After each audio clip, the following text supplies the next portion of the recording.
Hello, and welcome to the Age Guide, Perspectives on the Aging Journey. We are here to be your personal age guide and enhance your quality of life on the road ahead. At Age Guide, it's our mission to be a vital resource and advocate for people as we age by providing thoughtful guidance, supportive services, and meaningful connections. This podcast is about putting a face on aging and giving a voice to older adults and caregivers by highlighting their experiences and stories. We want to provide a window into the struggles and joys of aging, to dispel myths and combat ageism. Welcome to the third of our 3-episode mini-series, where we will bring you firsthand stories and experiences of a special type of advocate, an ombudsman. An ombudsman advocates for older adults living in assisted and skilled nursing facilities. You will hear from 3 different ombudsmen in the series, all of whom were on the front lines during the COVID-19 outbreak. Our goal in the series is to hear their stories, spread awareness about the work of an ombudsman, and learn how we could all help protect residents' rights in the future. In this 3rd episode in the series, we will hear from Kelly Richards, the state long-term care ombudsman at the Illinois Department on Aging. Let's listen in as Kelly tells us about what she saw and heard from residents in long-term care during the COVID-19 lockdown. We have been doing a series of podcasts on the long-term care crisis during COVID, and we talked to a number of residents who were in long-term care during the lockdown. We talked to some caregivers who had loved ones in long-term care, and just recently we had an opportunity to talk to a couple of local ombudsmen, but we would love to hear from you a little bit about your role at the state level. Can you explain to our listeners what's different about your role at the state level and what your job is and what a state ombudsman does? Sure, absolutely. Perhaps I can start just by giving the listeners a little overview of the Ombudsman program. And That'd be great. In what my role is. So the Ombudsman program is an advocacy program specifically for residents that live in long-term care facilities. It's a free program. The funding for this program comes from the federal government and also the state of Illinois. And so what we do is we work to ensure that residents are aware that they have rights, in addition to working to solve complaints that they may have or their family members may have alerted us to. Another thing that we're charged to do is to provide community education and services for the community at large, and then also for people that work in the long-term care facilities. We are charged with ensuring that we have a regular presence in the facility. So regular presence visits where we go in to walk around to see if there are any obstructions in the hallway, to look and smell for, any out of order smells that are out of order or just very overpowering. And we meet with the administrators, we meet with the director of nursing, we meet with the activity directors, depending on what the residents' wishes are. Our program is resident directed, which means that we are not best interest. We work for the pleasure, if you will, of the resident. We are the voice of the resident. So anything that the resident wants us to do is what we will do.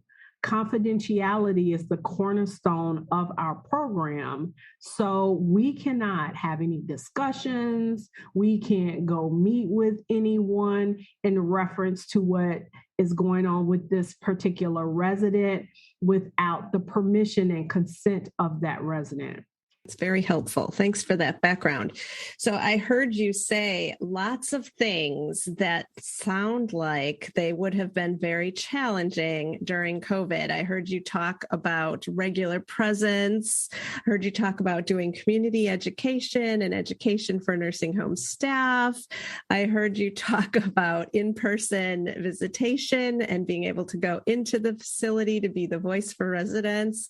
And I heard you talk about confidentiality confidentiality being so important. So can you tell us what happened when COVID hit in March of 2020? What was going on at the state level? Sure, absolutely. Well, in March, we had to pivot, right? We got direction from CMS, which is the Centers for Medicare and Medicaid Services, that visitations had to cease because of the pandemic, because they were trying to get a handle of it and stop the spread of COVID. And so even you weren't able to go into facilities, even though you're supposed to have 24/7 access to facilities. That was absolutely ended in March. Yes, we stopped. Okay. We started going in March, but that wasn't just the Illinois Ombudsman program. That was across the country. True, everywhere. Right. Just in an effort to try to keep the residents safe and keep everyone safe. Yeah. And so what we had to do is we had to pivot. We started communicating over the phone, calling people. The federal government in the summer gave additional money, the CARES Act funding, to help facilitate the Ombudsman program and other entities, of course, to continue to do the work that we do. And so with that funding, programs were able to get more technology. So laptops, telephones, iPads, so we can start communicating with residents via technology. And so the work that we were doing just looked a little different, whereas we weren't going into the facilities, but we were calling on the phone more. Mm-hmm. We were doing, and because this was coming up to the summer, we pivoted even a little bit more. And what we started doing was window visits for those facilities that may have been, like 1 or 2 level buildings. Mm-hmm. Would go around, and we had whiteboards with dry erasers. Oh, hey, wow. Ombudsman, we're still here. We did postcards. We did flyers, letting people know, one, about COVID, how they should protect themselves.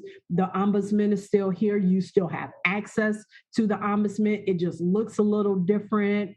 So we started with the window visits, and then we graduated from the window visits to outdoor visits. And because it was the summertime, we were able to visit with residents outside in the courtyard or wherever it was conducive. And we did that for a number of months. And then just one more thing. And I want to say in August, IDPH issued their initial, it was either August or October, issued their guidance for surveyors and everyone in terms of what visitation looks like. CMS came out with a directive saying that residents should still have access to the Ombudsman. Okay. Because they were shutting us out. IDPH, the Illinois Department of Public Health. The Illinois Department of Public Health also sent out guidance saying that residents should still have access to the Ombudsman. May look a little different, but we were doing FaceTime. We were participating in Zoom resident council meetings. Oh, good. We were being invited to resident council meetings, and we were using the different platforms, Google Meets, Zoom, in order to maintain a presence in the facilities. What was your role in making sure that was happening and that was working?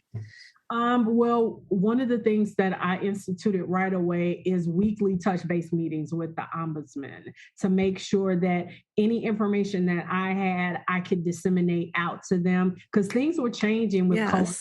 I'm sure you knew, every single week. And so our role here at the state office was to keep people informed and give them the most latest and timely information for them to do what they needed to do. Worked on getting PPE to everyone, ensuring that my staff, as well as everyone across the state connected to the Ombudsman program, had access to PPE so we can start doing the work that we used to do. So in the fall of 2020 is when we actually started slowly going back inside the facilities. But there was really just a small window of time from like March until I want to say June where we weren't seeing residents. And then in June, we started doing these window visits across the state, in the outdoor visits. And then we slowly started going back in. And I want to say that Illinois was one of the first programs to do window visits. Oh, wow. And we were one of the first programs to actually start going back in to facilities. There's still some states that are still slow to start as it relates to getting, fully into facilities. So I would have to say we were trendsetters. Good. Very good. I'm glad to hear that, because everything that you do is so dependent on that access. And then when you were doing these virtual calls and window visits, the confidentiality had to have been difficult because there were roommates around. There had to be a staff holding the telephone or helping set up the Zoom call, right? Right. And that's one of the things that my office played a very important role in communicating the importance of maintaining that confidentiality. Oh, okay. Wherever we could. How did you do that? I'm just communicating that to the Illinois Department of Public Health as it relates to the guidance, communicating or not communicating because CMS knows that should happen, but stressing to CMS that these were challenges. You had a major role to play. I'm sure you were very busy and stressed. It sounds like all of the ombudsmen who are really on the front lines of this crisis. In your weekly meetings, did you find that you were doing a lot of kind of processing and maybe some even grief processing? And Absolutely. It's interesting that you say that. Our first window visit was done by one of our more senior ombudsmen, and it was her suggestion. And she reached out to me and asked, like, Kelly, is it okay for us to do this? And we had to talk it through. We want you to remain safe. We don't want you to get sick. So how can we do this in the most meaningful, safe way? And she talked about how heartbreaking it was, and so you had that COVID fatigue, the fatigue that we experience because of COVID as it relates to our advocacy, and it brought us to tears to hear her talk about her experience interacting with residents and reminding them, and she said she wrote on her whiteboard, "We're still here for you."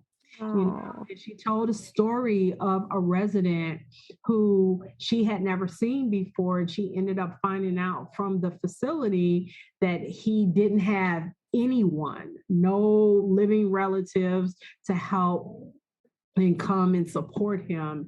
And she's like, "I'm here for you. I'll be that person for you." And she just said it broke her heart communicating with him through the window because he just started crying and saying, "Thank you." And so it was just reaffirming to us how important this work is. Yes. There are a lot of people that have family members in long-term care, but there are a lot of people that don't. That don't have anybody. And the ombudsman is their voice, like you said, and their connection to the outside world and their community. Absolutely. And an advocate for them. Absolutely. Definitely. What do you feel like you learned from the pandemic? That we can continue our work. Okay, no matter what, you're going to make it through, you're going to push through it, and you're going to continue to be that voice for residents. Absolutely.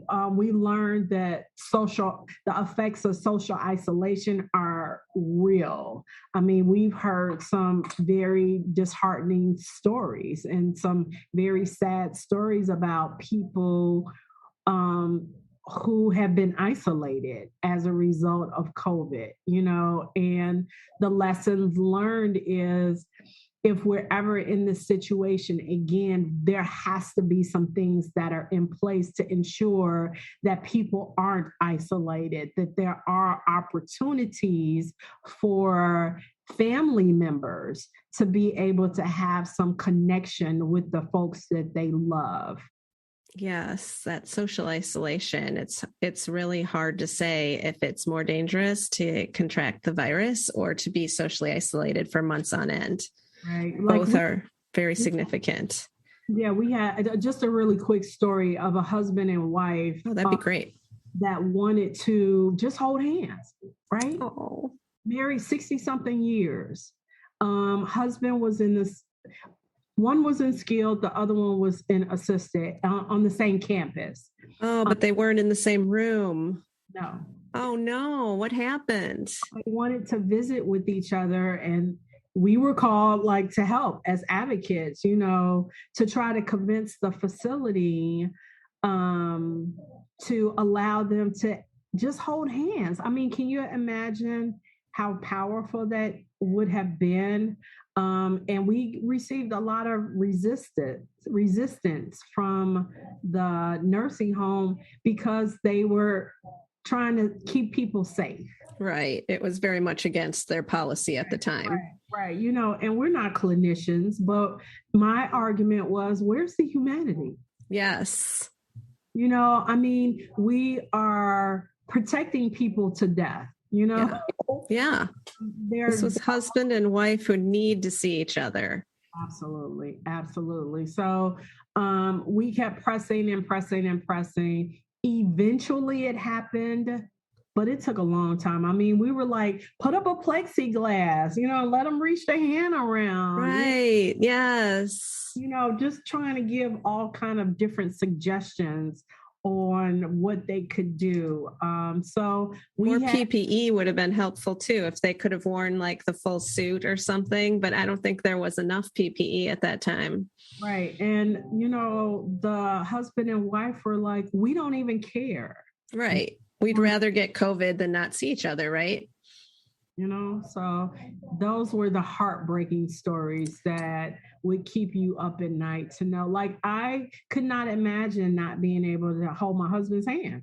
Or my mom's, a resident that was blind who had swallow issues.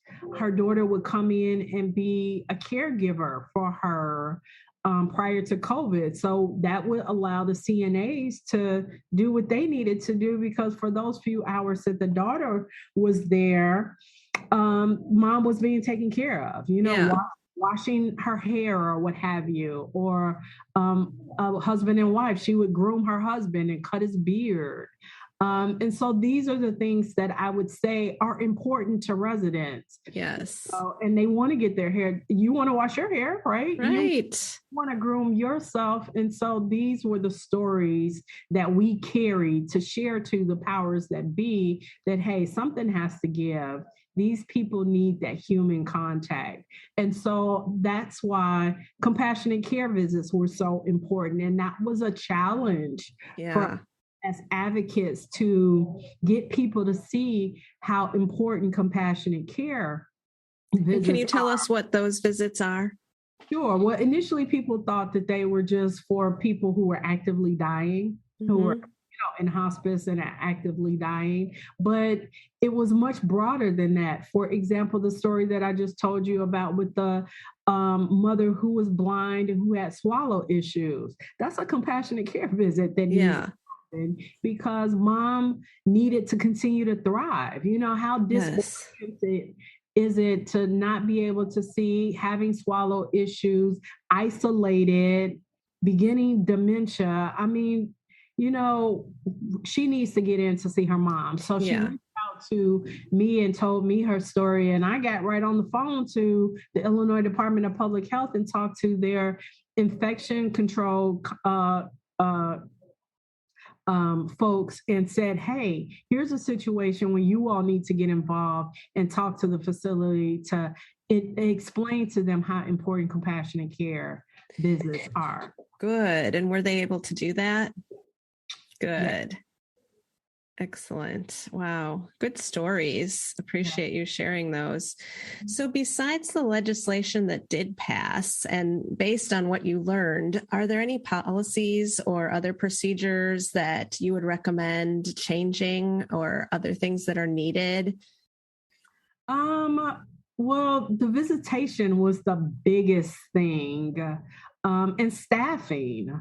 And I don't Can you talk about staffing a little bit and that challenge? Staffing was a significant issue during COVID and still is. It still is. Here's the thing, staffing was an issue prior to COVID. So a lot of these things were issues prior to COVID. So COVID just illuminated things that we as ombudsmen and activists, advocates, and activists, had been seeing anyway, right? Right. It just sort of shone a light on these things. Right. And it went to like the 25th degree. Yes. But staffing was a significant problem because the staff were getting sick with COVID, right? And the CNAs are the ones that take care of residents. And so, they make minimum wage, and they're taking COVID from one facility to another facility because they're working at two different facilities trying to make a decent living wage to take care of their families. Yeah. So what we found is COVID was coming into the facilities because the residents weren't going out, right? Right. So how did they get sick from COVID? They got sick from the staff. And it's because these staff had to live and support their families. It was already short staffed. So they're over here, then they're going to this facility. So staffing was a big, big issue and continues to be. And there's legislation that actually just passed, House Bill 246, that HFS was a strong proponent of. It was their proposal in terms of rate reform.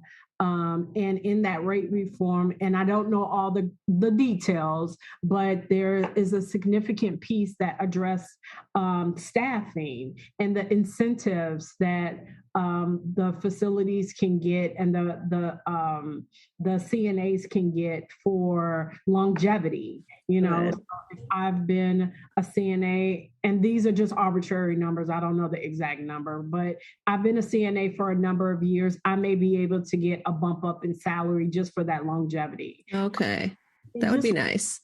Right. How do we keep this population of workers in our pool, and so they're just trying to create different mechanisms through funding to keep the staffing and actually elevate them so residents could have the quality care that they so rightfully deserve. Yeah. For residents, for the facilities to approach residents from a person-centered standpoint. And what does that look like? That looks like me having the same CNA every day. Right. This CNA this day, and then another this day, and then another. You don't know my concerns. You don't know. You want somebody to get to know you. Exactly. And then let's talk about those residents that may have dementia. Right. So, and they're seeing different people all the time. So confusing. Very confusing, and they have their challenges with communication and interacting with the world because we are not in their world, Right. So it takes a while to get to know an individual and what their preferences are. And maybe you learn something. Oh, this worked really well for me. Well, now I'm not going to be working with this person again for a week, and nobody else knows this little bit of information that I just learned. So that's very frustrating too. I think the staffing issue is definitely something that needs to be addressed. And I know you guys are not advocates for the staff, but it sounds like you see advocating for staff to get a living wage as part of residents' rights. Am I right? Absolutely. Right. And so to that end, I've partnered with different entities. I've reached out and weighed in on some things with HFS or lent my voice to help support legislation, talking with AARP and participating in town halls or roundtables just to help deliver the message like, hey, this is important. You need to pay attention. Speaking with legislators and community stakeholders to raise the issue and let people know that staffing is an issue and that these people need to get paid a decent wage so we can have a nice pool, a number of CNAs to help take care of these residents who deserve the best care they can possibly get. These are our most vulnerable members of our society, really.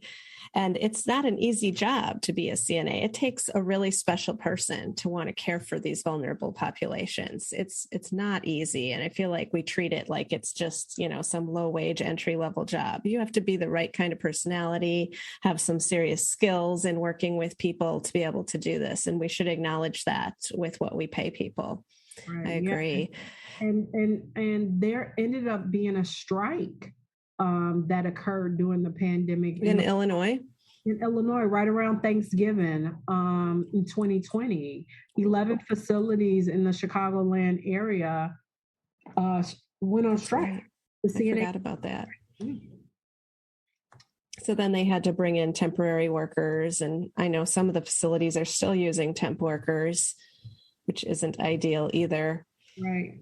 And it makes it very hard to keep staff because you have some companies, paying a lot of money. Hey, come work for me, we'll pay you $30 an hour.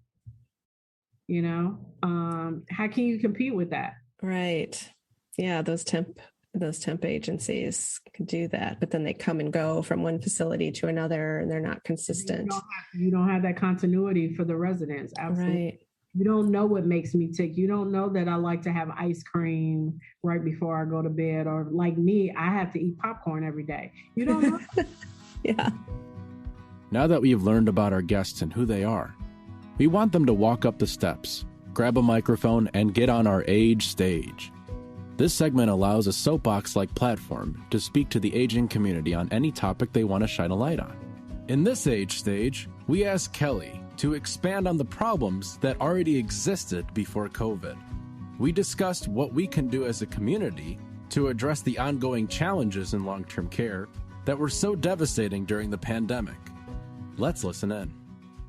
So how do you think aging advocates can get involved in some of these things that you go around talking about with legislators and at your town halls? It sounds like we really need to change some systems and some bigger picture policies. Mm-hmm. What can we do? One of the things that I would encourage people to do, we created the statewide Resident Family Support Council. And that council meets every other Tuesday. So like we have a call this Tuesday, and this is brought to folks by the Ombudsman program. And we have different topics every week to help amplify issues, share information. We encourage anyone to join these calls that we have. We've shared this information with legislators, community stakeholders, residents, family members, to talk about things that are important to residents or important for residents. Reach out to the Ombudsman program in your area. We have on the Department of Aging, we have an Ombudsman page. If people are interested in finding out more about the Ombudsman program or, the Ombudsman program in their area, there is a document on our website that shows you by area where the programs are. And we love to have volunteers if people want to get involved. And the volunteers can look like whatever that volunteer wants to do. Somebody may not want to go into the facility. So perhaps they could work behind the scenes with the regional ombudsman program, making telephone calls, sending out postcards, sending out flyers, or doing regular presence visits, or going to do in-services, or doing community education.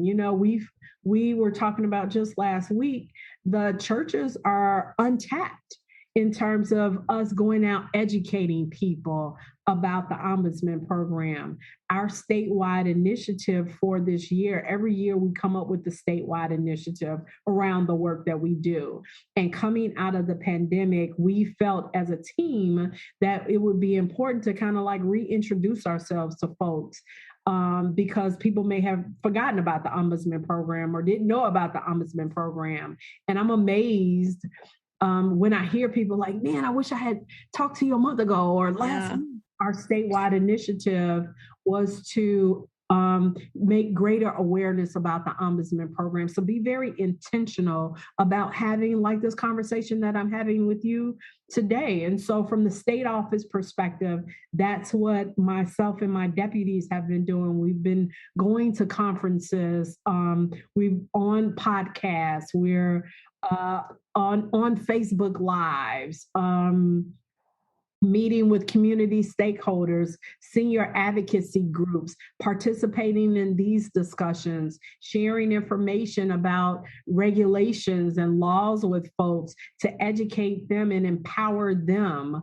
I've held a couple of town hall for residents specifically to talk about their issues living in the pandemic. And I partnered with the Illinois Department of Public Health on the first town hall so they can take questions and speak directly to the residents as it relates to their concerns. Good. So just various different avenues. We're just trying to keep the discussion going about our advocacy and the importance to ensure that residents have quality care and quality life.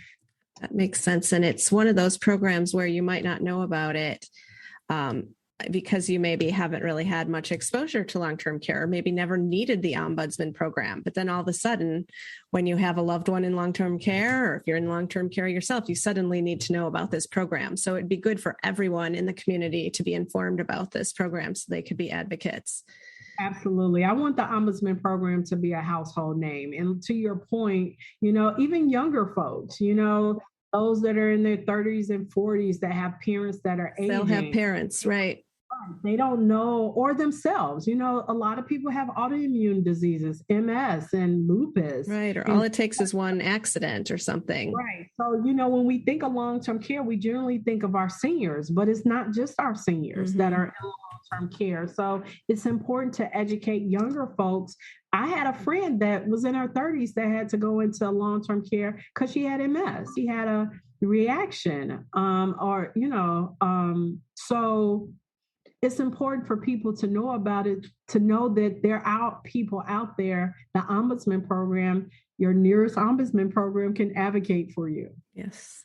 Excellent message. The work that you do is so important. Ms. Richards, thank you so much for sharing that. And is all of the information that you shared about the Support Council and volunteer opportunities, is that all on the Department on Aging's website? Yeah, so we can link to that in the show notes. Yeah, so anyone could go to the Department on Aging's website and click on the Ombudsman tab, and all the information that I talked about is there. We have all of our recordings from our previous councils on there. We have information about the Ombudsman program in particular. We have our brochures in different languages. Okay, good. And a contact list for ombudsmen across the state. Okay, we'll be sure to put that link up for the show notes then. Thank you so much for sharing that. I really appreciate it. Thank you for listening to The Age Guide, Perspectives on the Aging Journey. We hope you learned something new on this podcast, because we all have a stake in promoting a high quality of life for people on their aging journey. Age Guide coordinates and administers many services for older adults in northeastern Illinois. We serve DuPage, Grundy, Kane, Kankakee, Kendall, Lake, McHenry, and Will counties. Our specially trained professionals are available to answer questions and connect you with local service providers and resources such as Adult Protective Services Program, which responds to and investigates reports of abuse, neglect, and financial exploitation of people 60 plus and adults with disabilities aged 18 to 59 who live in the community. The Long-Term Care Ombudsman Program, which advocates for residents of nursing homes, board and care home, and assisted living facilities. They are trained to resolve problems and can assist with complaints of residents living in long-term care facilities. If you are interested in these services or want to learn more, go to our website at ageguide.org. Please follow our podcast so when we post our monthly podcast, you are notified on your streaming account. Thank you, and we will see you next time on The Age Guide, Perspectives on the Aging Journey.